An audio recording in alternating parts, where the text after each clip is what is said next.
Irish eyes were on Rory McIlroy on Sunday, and at the end of the day, they were smiling as McIlroy hits this stellar 3-wood on the home hole, reaching the par 5 in 2 to seal the victory. For McIlroy, he fulfills a lifelong dream of winning not too far from where he grew up.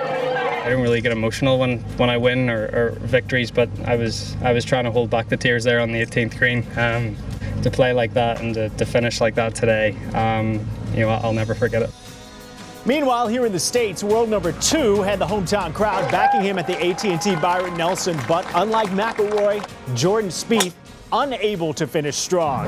The details from just outside of Dallas and much more coming up next on Golf Central.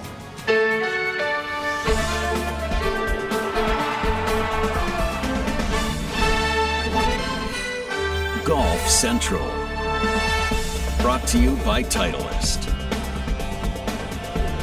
Hi there, thanks for teeing it up with us here on this Championship Sunday edition of Golf Central. Todd Lewis proud to be sitting beside our friends John Cook and Notah Begay. All the major tours in action. We even have an NCAA championship to talk about, a major championship to talk about. But we begin by stamping our passport and crossing the Atlantic. It is the final round of the Dubai Duty-Free Irish Open at the K Club. Rory McIlroy starting the day with a 3-shot advantage. Everyone there to see how Rory would do, and on the 4th hole cookie, he responds well with a birdie. With his length and these soft conditions, he's got to take advantage of these par 5s. And number 4, the first par 5 on the golf course, he does just that. Maintains his 3-shot advantage. But here comes Russell Knox after an eagle at the 4th, here at the 5th for birdie. Yeah, picking up some momentum and trying to continue that and run up the leaderboard. Would be nice to see this one go down. And just sneaks it in that left side. Suddenly he's 2 back. The Scotsman who lives in Jacksonville and plays predominantly on the PGA Tour. McIlroy now on the 6th hole is 2nd. And with these soft conditions, these greens, he's got to watch the spin. He can't overspin the ball. And Rory can put some spin on it. Easy now. Just off, spins down off the hill, stays up though in the rough. He would chip up, and now he has a putt to say par. Like to see these go in early. Just didn't quite give it enough speed or enough break. First bogey of the day. Drops to 9 under. Now his lead just 1. We go to the 9th hole, and that's when, well, Mother Nature said, hey, I want to play it too. And dropped a lot of rain. We had all kinds of mess. Hail, yeah, that's hail. You can't play through that. It was just nasty. They had to delay for a while. And then finally, after an hour and 12 minutes, cleaned up the course, but the folks in Ireland, there's a Guinness stand somewhere. They're happy. Yeah, there's a Guinness stand somewhere. They squeegeed the greens and were able to go back out. The skies again did clear. McIlroy, a 1-shot lead, moving to the back 9. We're going to pick him up on the 10th hole. He's got this for birdie. A lot of credit to that grounds crew getting those greens playable in a short set of time, and Rory McIlroy wasting no time, getting things going again. So the momentum, you think, is now shifted to McIlroy after that delay. He's got a 2-shot advantage. Here on the 11th hole, this is his 2nd. 124 yards. Should be taking dead aim at it. Again, not controlling the spin. Spins it down off the front part of the green. Yeah, got a wedge in his hand, and that's not a great shot. Not acceptable. Now putting for par. Puts it up there. Seems to be gimme range. Ooh, the dreaded horseshoe. I like the horseshoe in Columbus, but I don't like horseshoes on the golf course. Kind of a love-hate relationship this week with the putter. The lead down to 1. Here's Knox on the 14th hole, the par 3 for birdie. Trying to close the gap, and he's got a great feel with his putter today, seeing the line and hitting the speed, and that combo often produces great results. We got a ball game now. Knox and McIlroy tied to the 15th, and yet here's Mother Nature once again. And I mean, I don't want to be in a blimp or a plane looking at that in the horizon. And more hail. They had to delay a bit, but not before Knox hit this shot with the hail falling on the 15th. Reminds me of our fall qualifiers in Columbus. My gosh, hail, wind, rain. And God bless him, beautiful drive. He hit in the fairway. It's a tough hole, the 15th. Now McIlroy his tee shot. Yeah, trying to keep pace with Knox, who's putting up a great fight. Rory comes over this one just a little bit. Was very fortunate to find it. And again, we see the hail coming down, disrupting play. There's a 10-minute delay. Wasn't a very long delay. But they did go back out, and how about this shot by Knox? 4 hybrid from 194 yards. It's cold, it's back into the wind. He's staring this one down, and what a beautiful golf shot. Just a few feet. Mcilroy from the trees trying to respond. Yeah, finds his ball, which was the first good thing, and the second good thing is he had a shot between these trees, takes it underneath the limbs, over some branches, and finds the center of the green. Just a miraculous recovery. He would 2-putt for par. Now here's Knox with an opportunity to take the lead. Hardest hole on the golf course. Russell Knox taking advantage of a beautiful hybrid, 4 hybrid in there. Great birdie. So Knox has the lead with 3 holes to play. Move to the 16th, a par 5, and this is what Rory does best. Yeah, he had every opportunity to lay up. He was 271, and nobody would have faulted him for it, but that's just not how Rory's going to roll today. He took on this hole, very narrow green, and just hit a perfectly executed bomb 3-wood, finding the green and giving him a long eagle putt. He would 2-putt for birdie. Now Knox for par. He was putted up to this position from the same spot that Rory knocked it up there close. That's a bad miss, bad bogey at this time. Yeah, Knox had been putting well all day up to that point. A 2-shot swing, and now Mcilroy in the 17th hole with the lead. Trying to slam the door shut here. Beautiful look after a nice wedge, and just gets that cruel, almost 360. Doesn't quite make it all the way around, but nonetheless, Rory's surprised. So the 18th now, this is second with a 1-shot lead. Yeah, let's just put a stamp on this event right here. 255 yards. Just walking right after it, lands perfectly. It's looking like it could go in. And check out the celebration with his caddy, J.P. Fitzgerald. You think he wanted this one? Yes, sir, he did. And he took an emotional walk up to the green, knocks in this eagle putt, and Rory Mcilroy, he's been looking to win this Irish Open for so many years. This is his 10th start, and finally, the host of this event gets the victory. He wins by 3 shots over a couple of players, Russell Knox and Bradley Dredge, who both had a great day. Matthew Southgate, a wonderful story. We're going to talk about him a little later in Golf Central, but Rory Mcilroy is the bigger story of the day as he wins in Ireland. Thank you. Well, a remarkable week for the tournament host, Rory Mcilroy. Some remarkable shot making down the stretch. Take me inside the ropes playing 16 on in.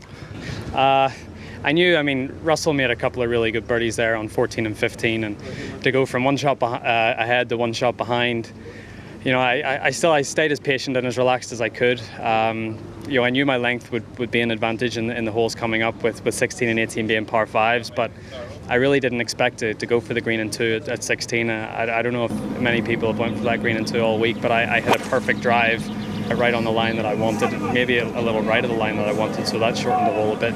Still, I had 273 into that pin on 16, and I needed to do something. That was the turning point in the round and in the tournament. I needed to get something going, and just stepped up there and tried to make as committed a swing as I possibly could, and it worked out for me. This is a tournament you've talked about, dreaming about winning growing up, the Irish Open. You're the tournament host, you have your family on hand this week. You've won big tournaments, but what does this mean to you?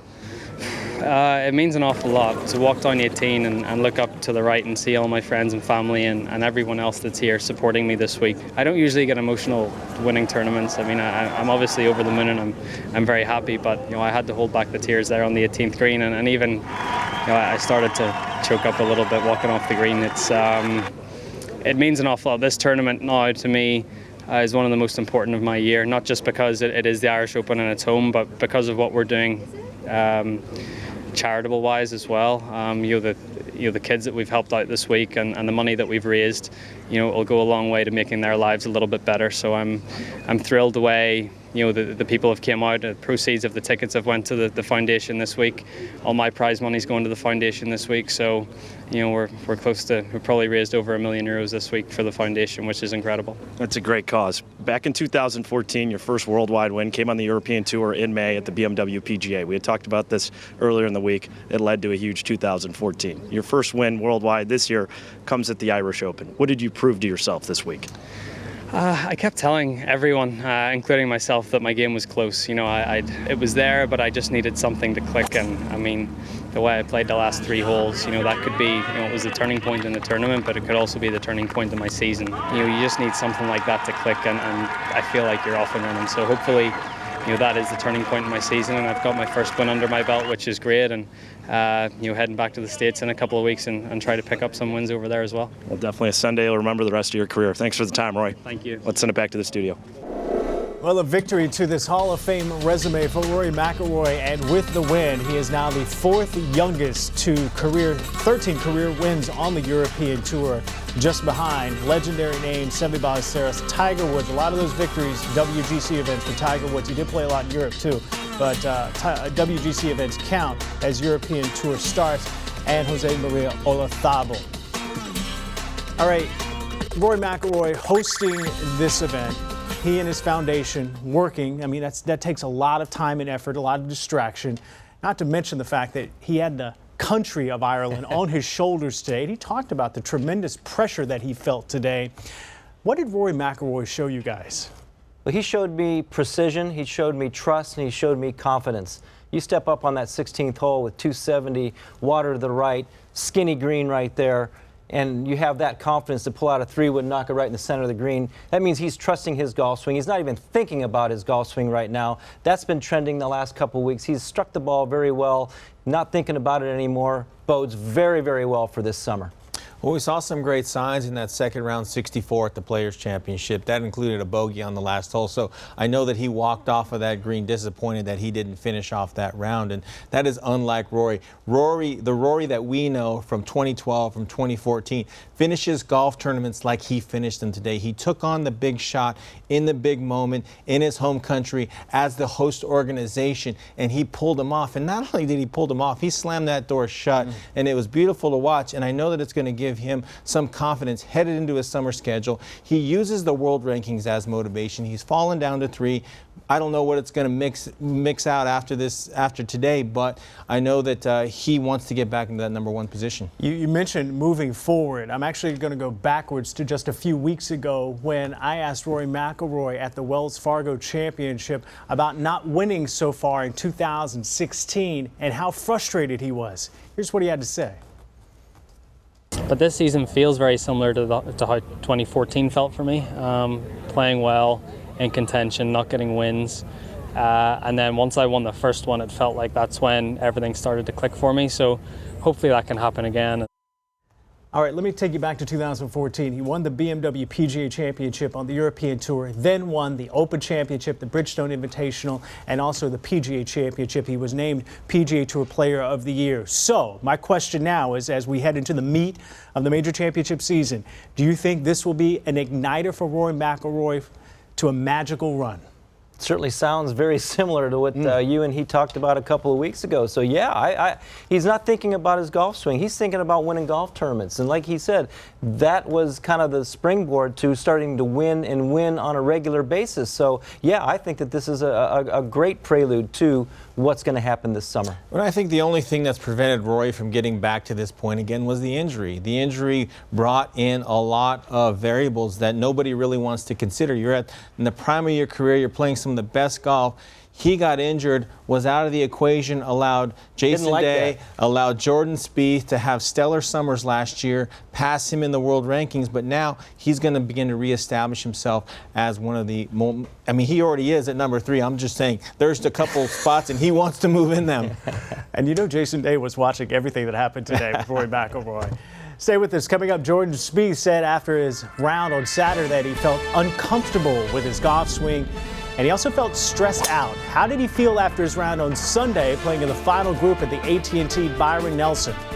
The action and reaction coming up next on Golf Central.